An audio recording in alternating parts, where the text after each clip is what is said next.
Shalom, shalom, bienvenue sur la chaîne Lumière de l'Église. Aujourd'hui, nous allons parler de la force de notre intuition spirituelle. Voyons ensemble une référence biblique. Ésaïe 11, verset 2. L'Esprit de l'Éternel reposera sur lui, l'esprit de sagesse et d'intelligence, esprit de conseil et de force, esprit de connaissance et de crainte de l'Éternel. Voyons ensemble une petite définition de notre force spirituelle. Elle est caractérisée par notre voix intérieure qui nous guide comme une boussole à travers des circonstances de la vie. Nous ressentons des choses sans connaître le pourquoi exactement, une voix subtile qui précède la logique et nous relie à une dimension plus élevée de conscience. Voyons ensemble 3 actions qui nous permettent de développer cette force.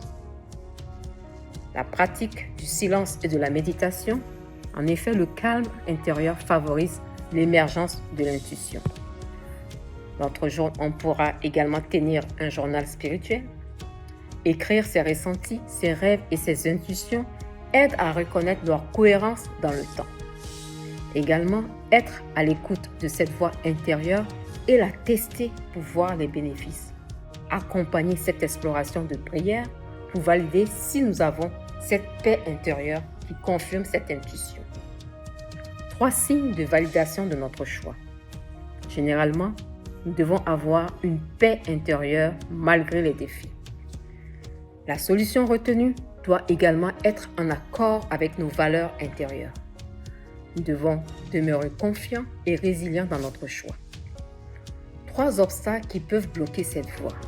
Tout d'abord, la peur.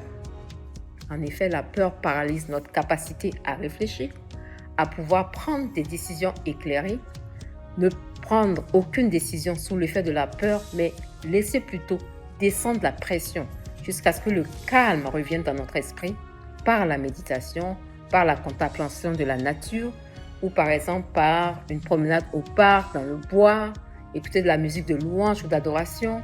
Certains vont privilégier une autre passion qui les calme, telle que la danse, la lecture, etc. Donc, le développement de notre force intérieure nécessite de la méditation, de l'écoute intérieure de notre voix et de tester cette issue pour savoir quels fruits nous pourrons en tirer. Nous devons nous faire confiance et valider cette voix toujours par notre paix intérieure. Sans cette paix intérieure qui nous guide par la voie de la conscience intérieure à travers le Saint-Esprit. Pour finir, je vous invite à méditer sur ce verset. Ésaïe 30, 15. Car ainsi parle le Seigneur, l'Éternel, le Saint d'Israël. C'est dans la tranquillité et le repos que sera votre salut.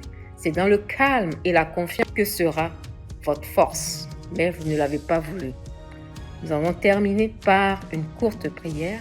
Éternel notre Dieu, apprends-nous à mieux écouter le Saint-Esprit en nous, l'Esprit de vérité et de connaissance supérieure au nom du Seigneur Jésus-Christ.